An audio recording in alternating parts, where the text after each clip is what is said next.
Alrighty. Hi, everyone.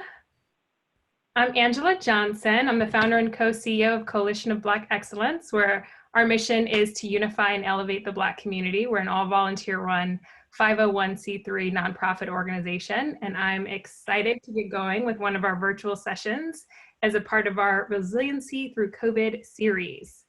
So in May, we focused on mental health. In June, we looked at housing and finance. This month, we're looking at social impact. To learn more about what we're doing, you can visit our website at cbenonprofit.org or follow us on Facebook and Instagram at Experience CBE. So a few quick logistics before we get started. The session will be recorded. If you can, just so we have just the speakers in the recording, if you can turn off your video, as I mentioned earlier. If you have questions throughout, feel free to chat them to me and we'll make sure they get incorporated. The last 10 minutes, however, we will reserve for you all to turn on your camera and ask questions yourself. So you can either send me the message via chat or you can wait until the end and ask the question yourself. So without further ado, we have a great conversation today covering activism in the workplace. We've brought together a dynamic group of panelists. There have been so many companies that have been talking about how they're going to, support outside organizations and causes in the wake of Black Lives Matter, but a lot of us are also questioning, what are you doing internally? How are you supporting the Black employees within your company and improving your workplace cultures within those companies? So I will turn it over to Mike, who's going to be moderating today. Mike Flanigan is an associate in the Silicon Valley office of Reichman Jorgen. He focuses his practice on complex civil and high-stakes intellectual property and high technology litigation in both state and federal courts. But in his spare time, and my favorite aspect of Mike is that he enjoys volunteering for CBE, CLSCPA, CDPA, and other organizations throughout the Bay. So Mike, take it from here. Hello, everybody. Thank you for joining us today. We've got an awesome panel to discuss activism in the workplace. Before we get started, I would like to say that all opinions expressed by the panelists are solely their current opinions and do not reflect opinions by their respective employers, their parent companies, or their affiliates, or companies which the panelists are affiliated with. The panelists' opinions are based upon information they consider reasonable and reliable, but neither their employers nor their affiliates nor their companies with which such participants are affiliated warrant its completeness or accuracy and should not be relied upon as such. Without further ado, I would like the panelists to take a minute to introduce themselves, and we'll start with Rachel Williams.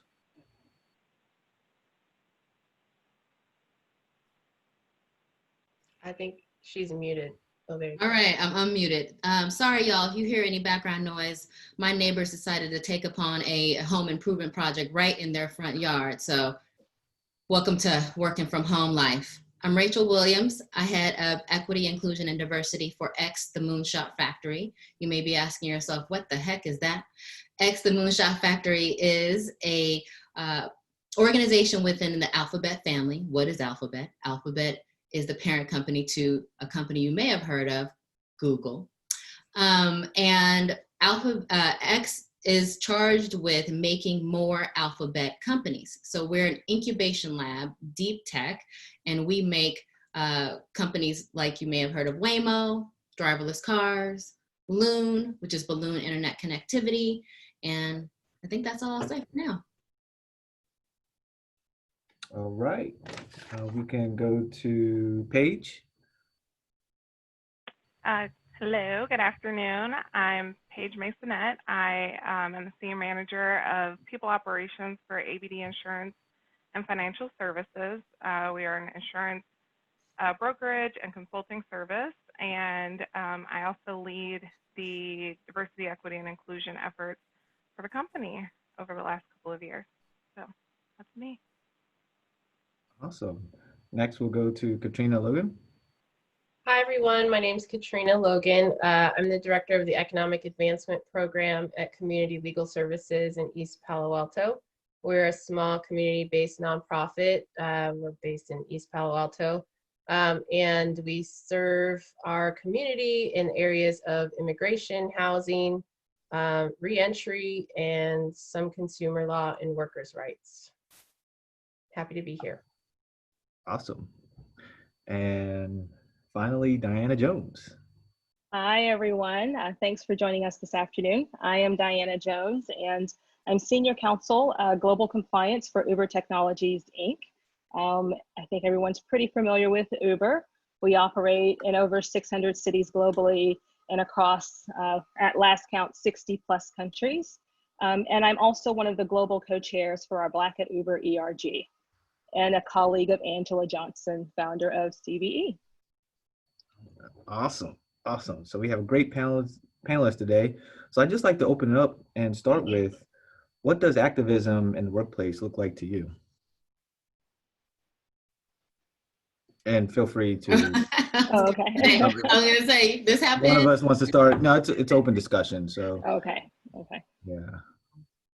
Well, Rachel, you want to go ahead and start us off? Yeah, I'll kick it off then. I think one of the things for me is that I think about, especially the work that I do as a head of equity, inclusion, and diversity, is that my presence in and of itself in spaces of whiteness is activism. The fact that I speak up in those spaces on behalf of not just myself, but others who have been disenfranchised and underrepresented is my form of activism.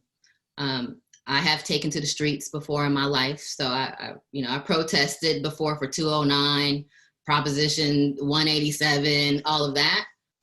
But I'm over 40 now, and my activism looks a little bit different. So, I think there's a spectrum of activism that we probably should talk about. But that's how I think about it. Yeah, I would agree with that, Rachel. I think it is being, confident enough to express, how you're feeling, and being honest when your organization, particularly if you're in a period of time like we are now, and you have people coming to you, asking you, what can they do? How are you feeling? How can they support? Being honest, and not sort of sugarcoating it, because I think at this time, people really want to know what they can do to support, and sharing your truth, the unvarnished truth. However, in a professional setting, you need to make sure you've smoothed over some of the unprofessional edges of the truth, but still giving it to them the way that life really is.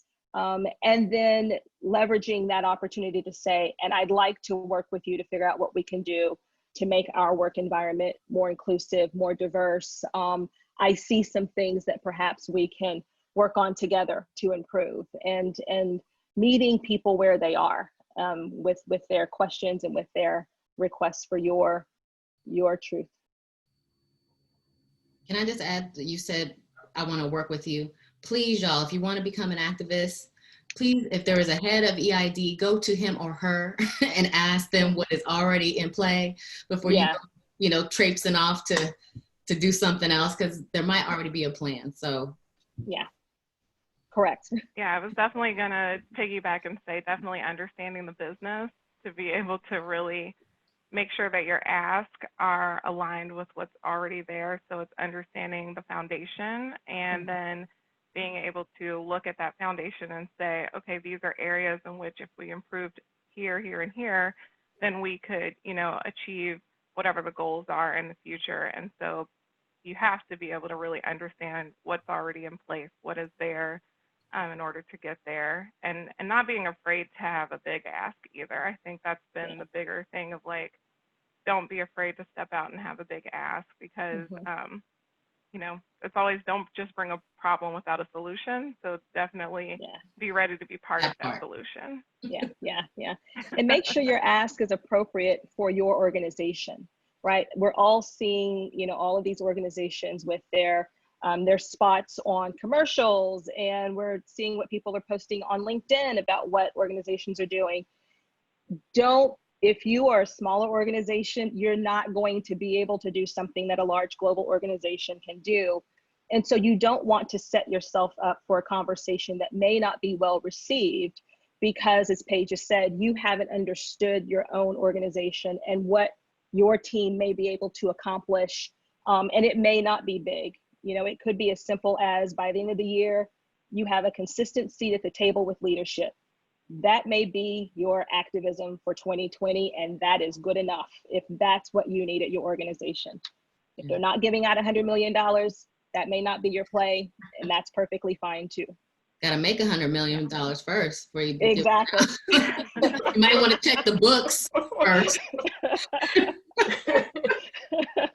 I would just say, to me, activism in the workplace really comes down to putting in work. And I think that, everyone else sort of touched on this, but, even if your organization doesn't have a head of DEI or EID, it does take work to make changes. And changes can happen, I think, on, an internal level. So, if you yourself need some change, I think, when Mike talked to me about this panel, I said, the first thing to even talk about is the elephant in the room, or that's not in the room, which is you might be the only Black person in the room. You might be the only Black person on staff. And so how can you show up to be engaged, to want to connect with your coworkers, to want to build community at your workplace? And that sometimes is the first step. And then after you sort of, if you feel like you want to go beyond that, you can make change. You can start to, create change on the, group level, on your organizational level, but you do want to figure out what's already there. What are people already working on, and understand that it's work. And yes, it is extra work, and activism does take time.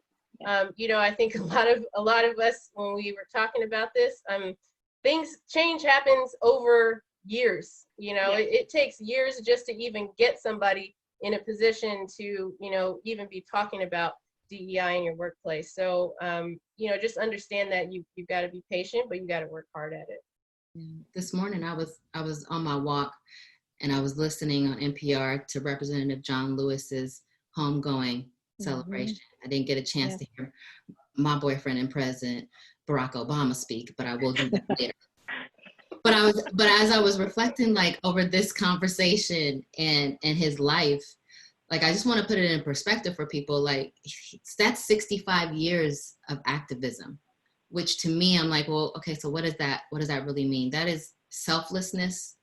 That is thinking about community. It's more than just your own personal cause, right? Yeah. So people think Dr. King was only about Black people, but Dr. King was about the poor, which encompassed a lot of different demographics. Yeah. That's about legacy. So I think about every day, what do I want to leave behind when I know I'm leaving this particular organization? Exactly. Yeah. That's commitment. So, in startup environments mostly, which I've worked in before kind of coming to Alphabet, you say something, you're going to end up doing it. So be prepared that when you bring in all these wonderful ideas to your leadership, that you probably going to have to be putting in some work. So that's going to be like a level of commitment there. And then strategy. Yeah. John Lewis, Martin Luther King, their strategy led to Barack Obama. It wasn't haphazardness. We're just gonna go out there to the march and we just gonna go. No, there was lots of strategy and thinking behind it. So I just was reflecting this morning on this conversation. It just so happens that it was all coming together. That like selflessness, community, legacy, strategy, commitment is what that man represented. Yeah. And understanding what you bring to the table by way of political capital, right? So if you sometimes are the person who already shows up at work with a frowny face, you're probably not going to make a lot of headway because you may have been projecting over time, right? You need to understand what kind of political capital have I built up in this organization such that when I speak, they may not immediately say yes, but they will listen to what I'm saying and they will take me seriously, right?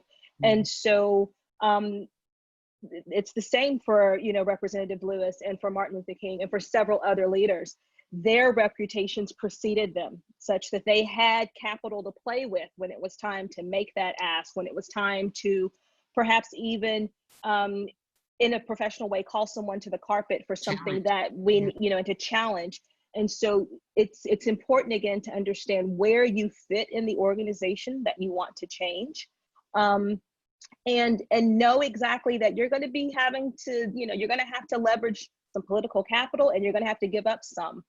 But the long-term play is not necessarily for you, right? And I think, you know, Rachel picked up on that the long-term play may not be what happens this year while you're still there, but are you leaving a foundation that others can build upon, and you help course correct organizations where you'd like to see them go in a few years. Yeah, I think it's important to also remember that, you know, activism is an ongoing piece of, like, it's never ending, right? Yeah. So a lot of times in the workplace, like, everyone's looking to, like, solve a problem, check a box, say, okay, we've solved this and we can move on, but it's not something that is completely solvable in that way. We can get better and make a lot of progress and see some success in it over time. But, you know, you fix one thing, or you adjust and make progress in one area, and now it's time to make progress in the next area and the next area. And so it's a continual piece, and it's just remembering and helping your leadership at your companies remember that it is, when you get into it, it doesn't end. It's like a forever thing. So you're kind of always going to be doing it, and that's okay, and that's how it should be. There should always be a focus and thinking through all of the business decisions through the lens of DE&I, but it's not a check the box. It's not a, okay, in 2020 we had George Floyd, and like now we've sent our statement and we formed a Black ERG, and ding, we're done, everything's solved, the world's better. And that's not like, that's not it. And that's not what we're, you know, looking for. I've seen so many things that have come up that's not actually helping some of the root causes of some of the problems. So it's just understanding what those root things are, where, you know, and really impacting decision makers, getting into those right seats, and then figuring out how to support and elevate those individuals who do make it into those decision-making seats. And then it's, you know, that the thing just, it keeps going, the train keeps moving, and it doesn't end. So it's remembering that it's not a check the box piece. Can we talk a little bit? We talked yesterday about this. I'd be remiss if I did not bring it up again. I think I know where you're going. That this, you know, like, don't be lulled by this moment that our overrepresented colleagues are having in their newfound wokeness and their interest in the struggle that we all know has been happening over time. This is risky business, babies. Activism is risk. John Lewis was ready to die on behalf of the cause. I'm not saying it's life or death in the corporate environment, but what I will say is don't think that you aren't putting yourself at risk. Yes. You are. Yes. You will. You may be gently moved out. Your next review may have some question marks, because now you are raising questions and challenging people. And so I just wanted to throw that out there. Just I don't want people to think that, oh, it's our time, I'm about to ask for, no. Attitudes, behaviors haven't changed overnight. Right. And you've got to be, go ahead, Mike. I just want to say, if you touched upon putting in work and understanding your business, how has COVID-19 affected activism or even the workplace with your strategy? You know, in my experience in the last several months, we were actually able to,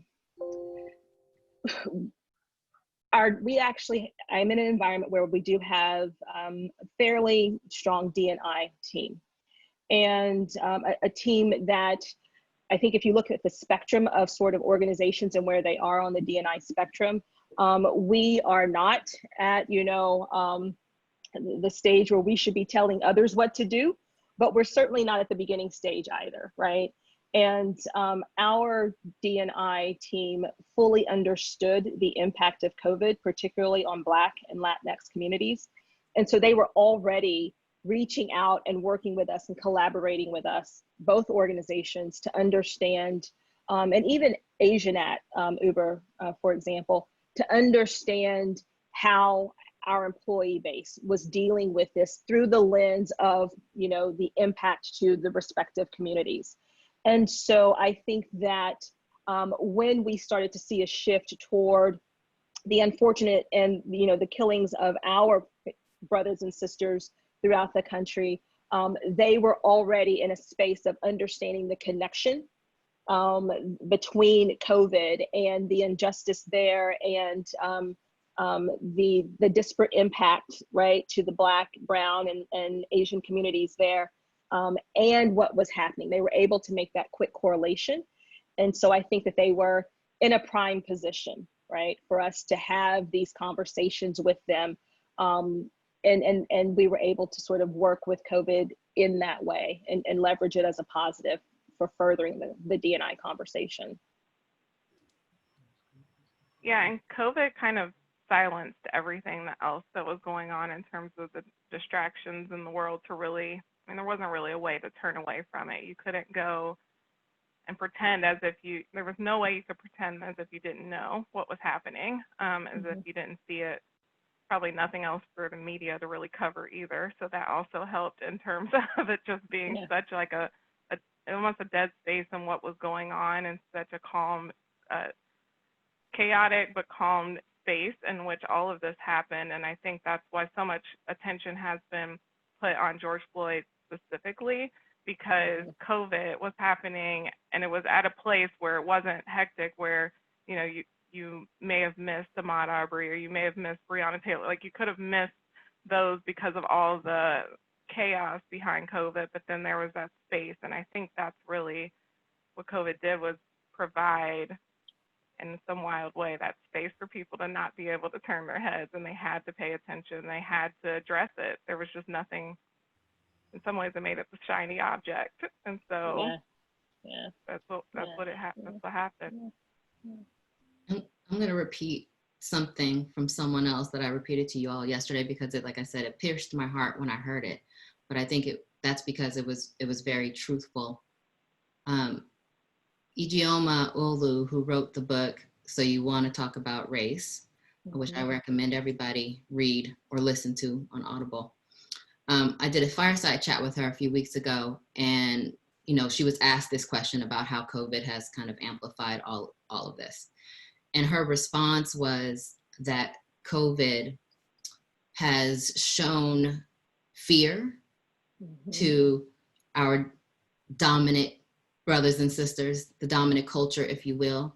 White people now know what it's like to live in fear day in and day out, because their lives are at risk just simply by going to the grocery store, just simply by trying to live their lives. And so she felt like, on the backdrop of that feeling that we all were feeling, but it was new feeling for some, that this killing then kind of amplified in that same way. So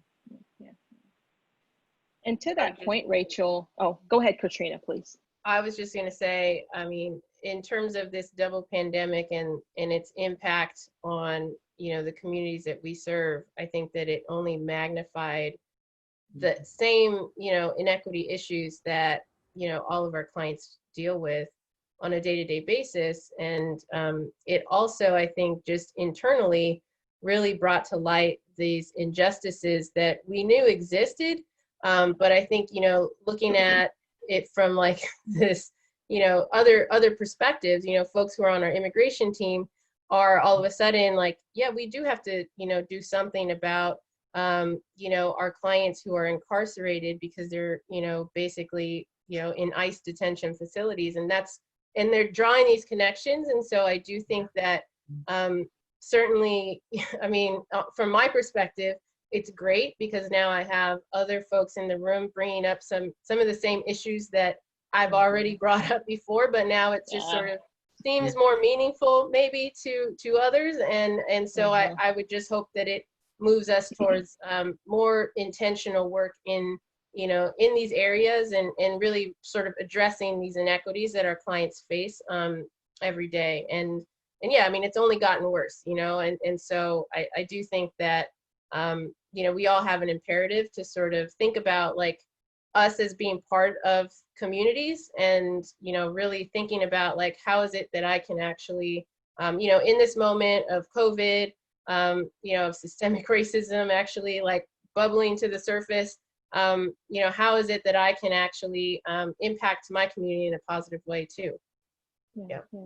I'm thankful for the opportunity to even say the word racism now. without having to whisper. Exactly. I mean, let me just say, 11 weeks ago, it'd be like, now we can be like, you need to be an anti-racist. You are racist. White supremacy reigns in all of our systems. Like, whew, yes. Thank you, Jesus, for that.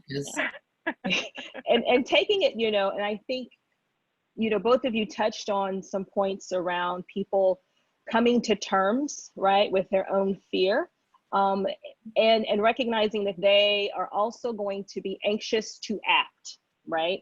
And so you have to be prepared to help them understand that it can't be fixed tomorrow, right? And so, you know, as you are working with people in your various organizations, for those who are fortunate, right? Because let's be real, there are still some companies and some people on this phone who haven't heard hi or nah from anybody at work about what's been going on, and they likely will not hear anything, right? But for those where you're fortunate enough to have people engaged in some way, you will have those who will come to you and ask what they can do. You will have others who, once they wake up from their fear and then decide that, you know, because they're comfortable in their space of telling people what to do, they will try to tell you what you need to do to fix it, right? And they will try to control the narrative. And I think that it's important for you and your teams and your community within your organization to have a strategy, right? And sort of be able to let them know when they are, you know, stepping into that space of white splaining, and when they are stepping into that space of patriarchy, right? And telling you and talking down to your efforts, right? You want to make sure you kind of help navigate your organization through that. And just to expound on that point, I mean, you talk about strategy, you talk about putting in the work and the effort. What tools do Black employees need to succeed, to implement and execute their strategy? Kicking ass at their job, performing well. When you are performing well, people want to hear what you have to say. So exactly. People always say, Rachel, I want to help out with EID, and I'm like, then kill it with the sales. You 100% is your mission. Do 200%, because then when you're bringing in the money and you're winning and you're killing it, when you ask for there to be change around how we look at our performance management system, when you ask for change around these things, you will be heard. Right. So that, I would say, like, do well. I know we always do. We all know got to be twice as good. That is researched facts, and we usually show up well. But I would say keep doing that. Yeah.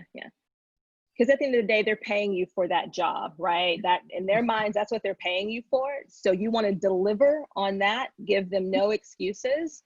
And then I think communicate, you know, find, if you have an ERG, leverage your ERG, and you know, be collective and be strategic within your ERG, so that there is one voice and there's consistency in the voice that they're hearing from your community. If there's just a handful of you, still, you know, come together, you know, agree on how you'd like to see improvement. You know, I don't know exactly how my colleagues are experiencing the organization from an HR perspective, because I'm not on the HR team, but I can't speak for the HR team. I should reach out, find out who's on the HR team, understand what's there, understand their experiences, so that you have a narrative to come to the table with, and be clear, right? And also don't allow yourself to get caught up in the energy of the moment, right? You need to slow the energy down enough to be thoughtful in how you approach what we're working toward. And everyone should have a development plan. Everyone needs to have an individual development plan that is aside from your business goals. It's all about how you want to be developed in the organization, and the resources and the mentorship and the coaching and the sponsorship that you need in order to get there. And so if you have a development plan, then it helps you take it out of, you know, it doesn't have to be grand to make a change. It can be you yourself, or maybe your plan is that you want to, you know, start a council, or you want to get started in some way, like you want to learn more, or you would like to participate in different meetings that maybe you wouldn't normally have an opportunity to sit in. So really think about your individual development plan. Make sure you have one, because a lot of people don't. And if your manager is not, or whoever, you know, your one-up is not implementing it and requiring it, you require it for yourself, and make sure they're aware of what you want and what you need out of your career at your company. So your development plan is so crucial as a resource for yourself to make these changes and to really help yourself out, help get you where you want to see the future. Yeah, for sure. Yep. I would totally agree with that. I think that if you don't know where you want to go, it's so hard to think about, you know, your company or this issue or anything else. And I would totally echo what Rachel was saying. I mean, if you're doing your job well, people do listen, and people do respect you a lot more, and actually, you know, want to hear what you have to say. But yeah, I think in smaller organizations where you might be the only, you know, Black person, you know, you might be the only person at the table. I think that it is about building your community, not just within your organization, but also outside of your organization. You know, find those pillars that you rely on, that you can go to, you know, especially when, you know, you talk about this dual consciousness, when you have to show up to work and you got to, you know, put on this other face, and, you know, have somewhere so where you can actually express what you really think. And so that it's productive for you internally, and you can also, you know, say something productive and be engaged when you're in those rooms and in those spaces to contribute to, you know, your company or your organization in a positive way. Good old code switch. Yeah. That's right. I should ask you this, as in terms of resources, does funding need to be allocated to Black employees? Is that a real question? That's a real question.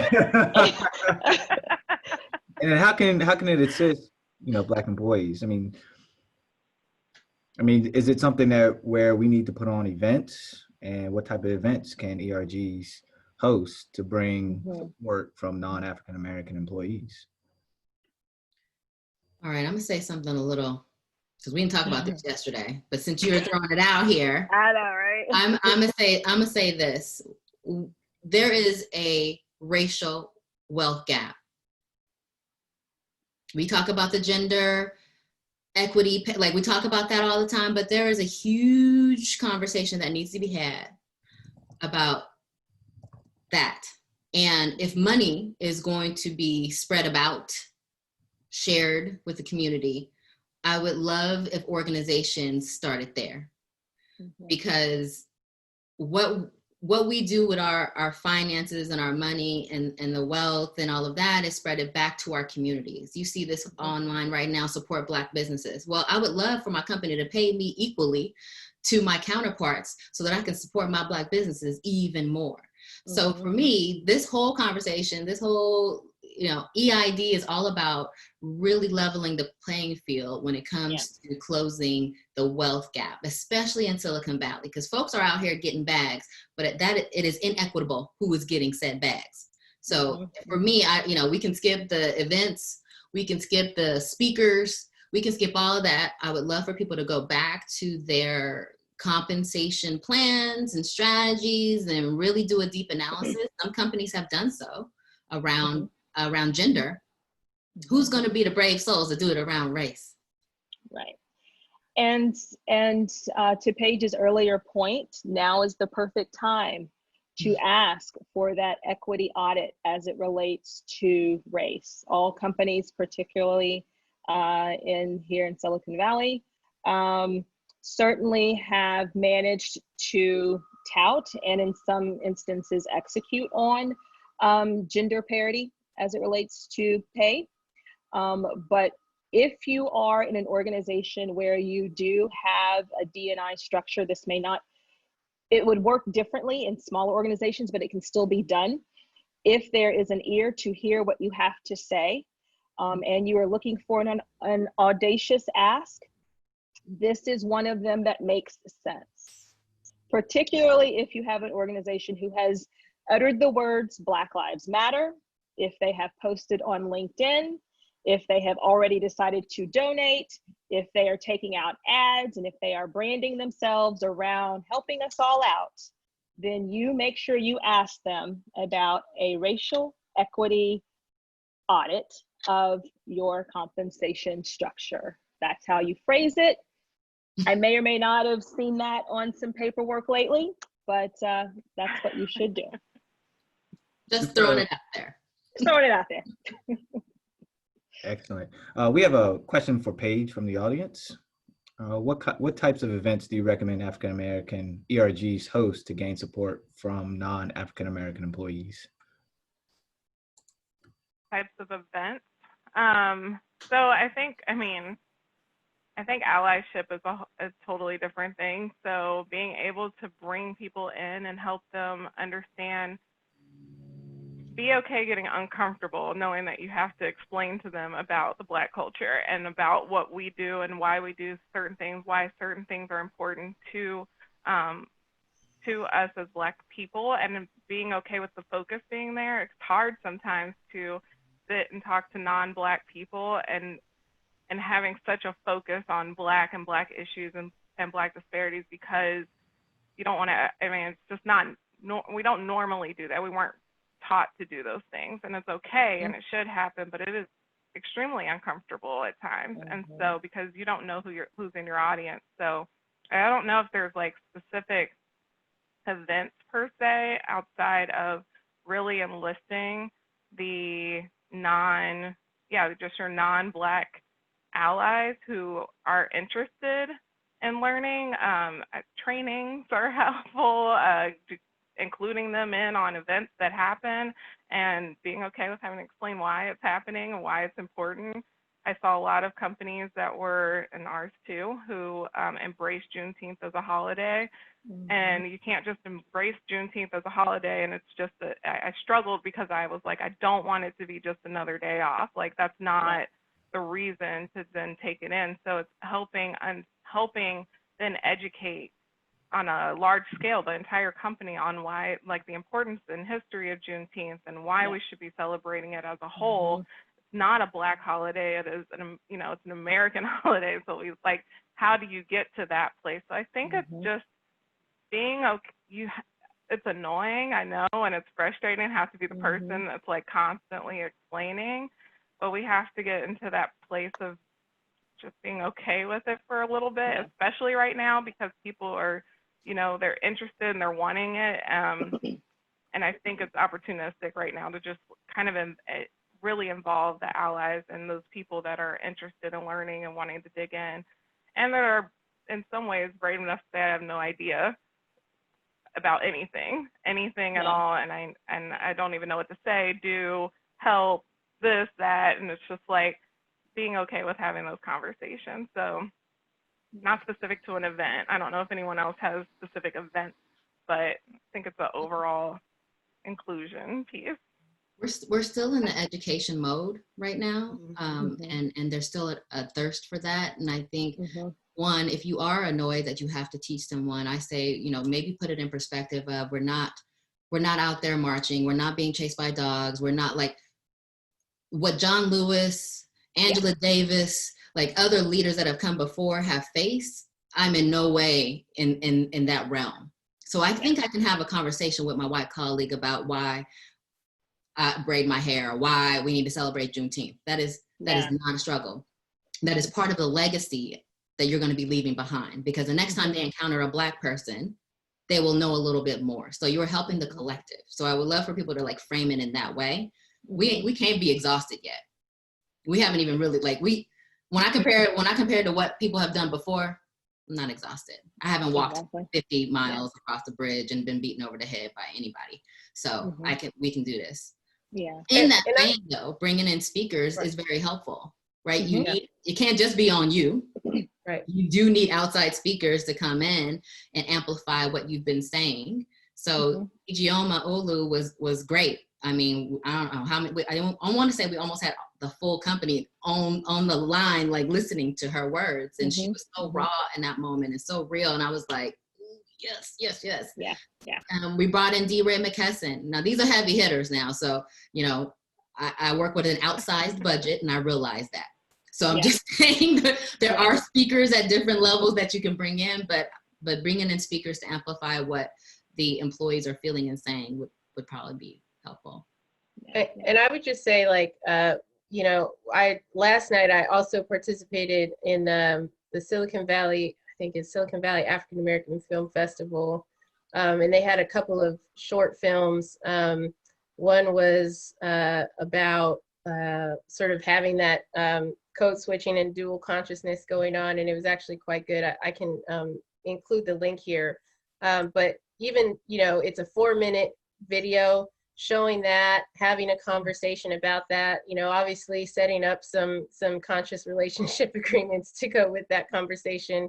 You know, sending Catherine Pugh's article, you know, there's no such thing as a white ally, because it isn't, you know, this isn't we didn't make this problem. So, you know, like it's about everyone sort of, you know, embracing these issues right now. And so I do think that looking at it from that perspective, like you can do it without a budget, you know, you can do it, you know, even for free, you know, and you can do it remotely.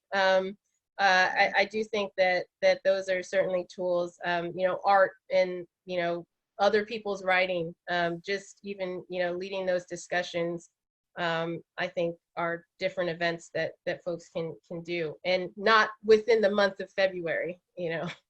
Yeah. We hosted you know, Katrina, a lot of, I'm sorry. No, I was just going to say small group listening sessions. You know, I've seen several across teams, intersectional listening sessions with other ERGs. If you're in an organization that has ERGs, leveraging that.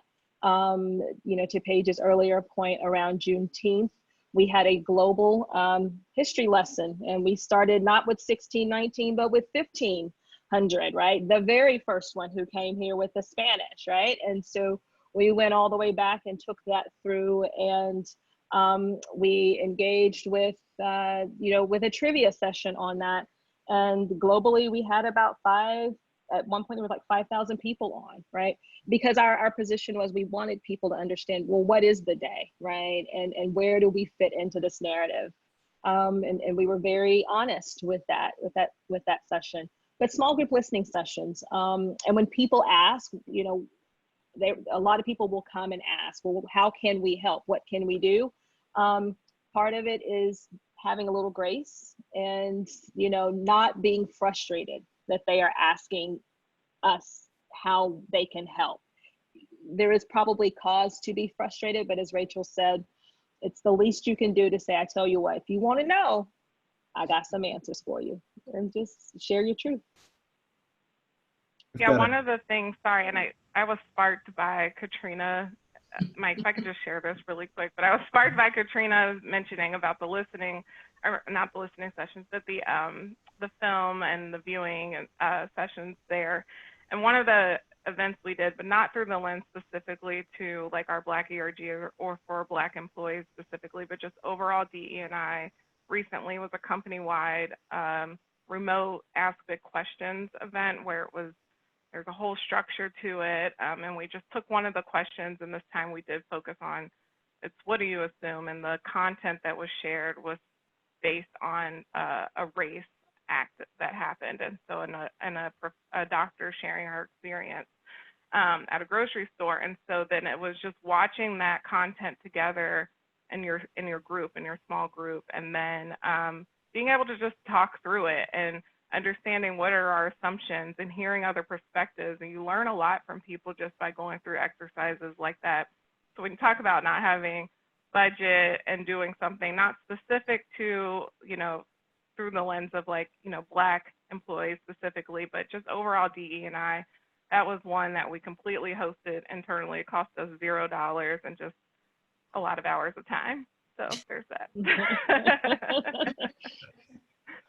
We have another question from the audience, open to any panelists. We all know about corporate America as the backbone of USA's economy and social welfare of its citizen. Since most immigrants are indeed our competition, especially in Silicon Valley, how should the Black community strategize to make sure that there are programs to develop immigration to corporate social policies for immigrant awareness of historical societal issues of the USA?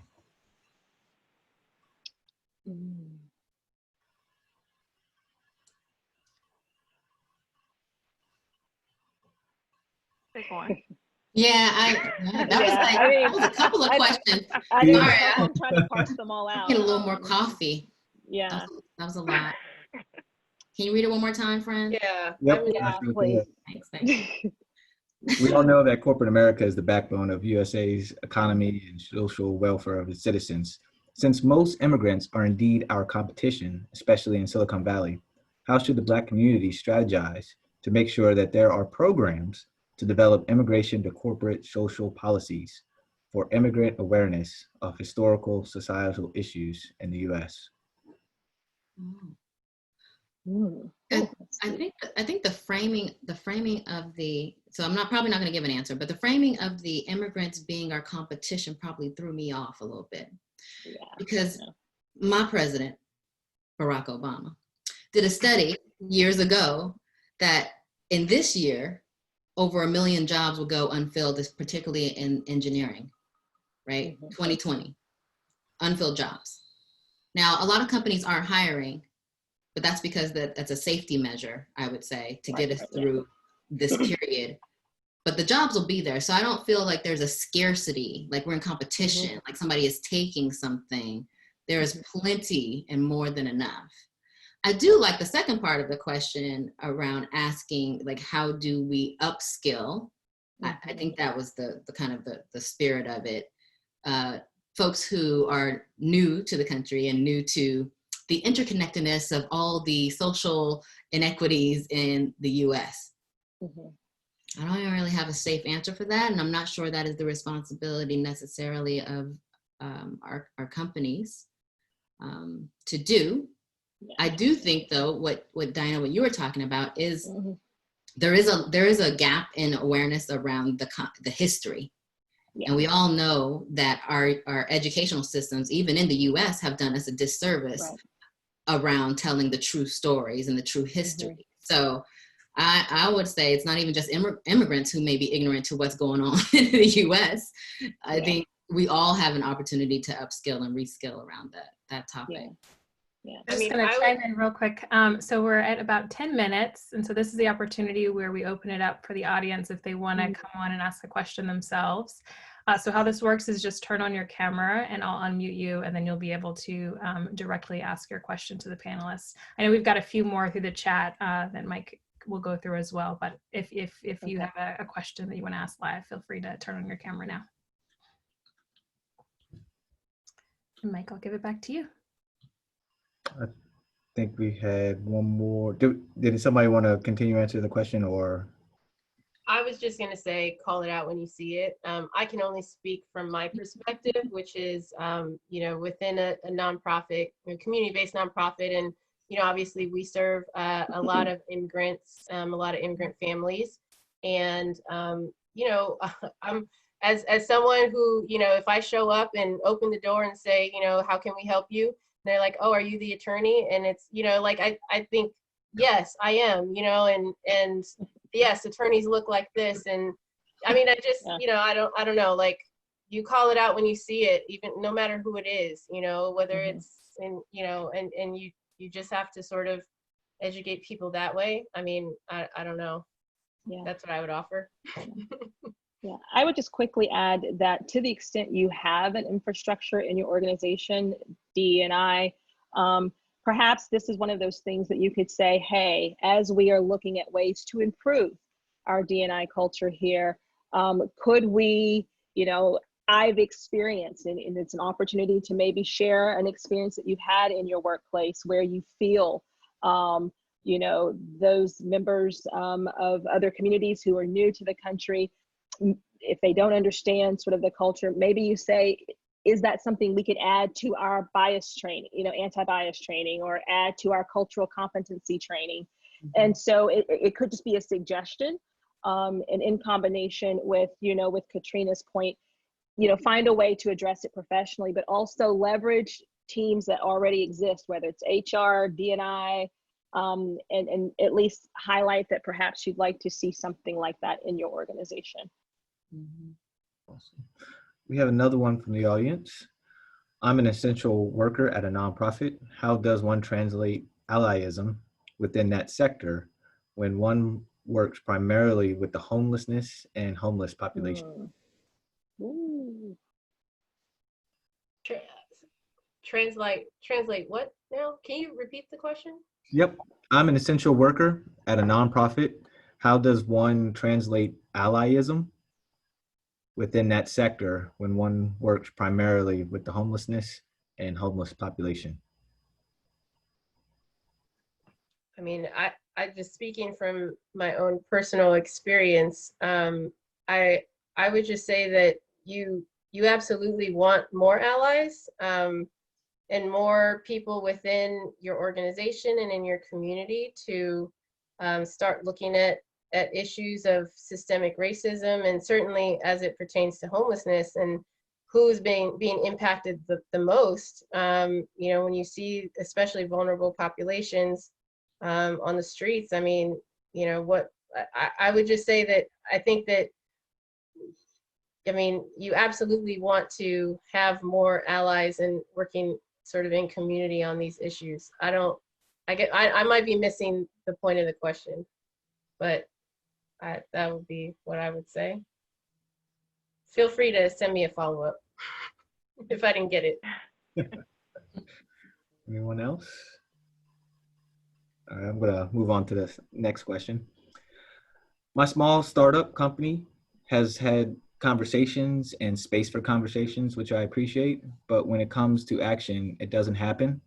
I suggested some actions I think we could take that are low lift, but it often gets brushed aside without clarity around why they don't want to consider it. I'm curious about the line between having a more direct conversation about why there isn't more action around anti-racism versus being too insistent. Was the suggestion fully thought out? How much time it's going to take? How much budget is going to be needed? Who is going to be executing on it? Did you throw your own self into the ring and be like, well, let me help with the low lift? Sometimes what you think is a low lift may not be a low lift to management or leadership, particularly if they're not in community and this is not top of mind for them. And what I would say is, and particularly it's hard in startups, pre-IPO companies, because those leaders are laser focused, rightly or wrongly, on taking that company public. Yeah. And so I would say your suggestion will probably have to come with more assistance. You will probably have to say, look, give me the money to do this and I'm gonna do it.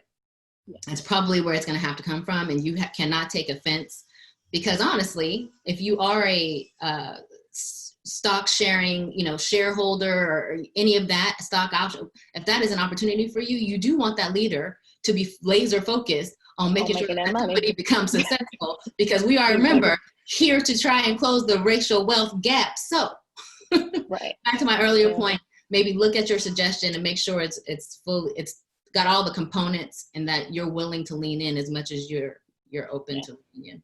Yeah. And be sure to not despise small beginnings, because I believe you started the question by saying that you guys have been having conversations, right? And so don't be impatient and want to sort of go from 2 or 3 conversations to now go do all of these things for me, right? I think there's a way to continue the conversation and maybe frame it and say, listen, we have a wonderful opportunity in this startup stage to lay the foundation for our organization, right? To get it right, to start off with it being done right. And we're early enough that we can course correct. We've got a smaller group of employees that we can work with. And so perhaps can we do something as simple as continue these conversations? I appreciate having them. Can we continue them? Can we start to look for ways to embed the culture that we're all talking about in this startup phase, so that as we continue to grow, it becomes part of the DNA of who we are?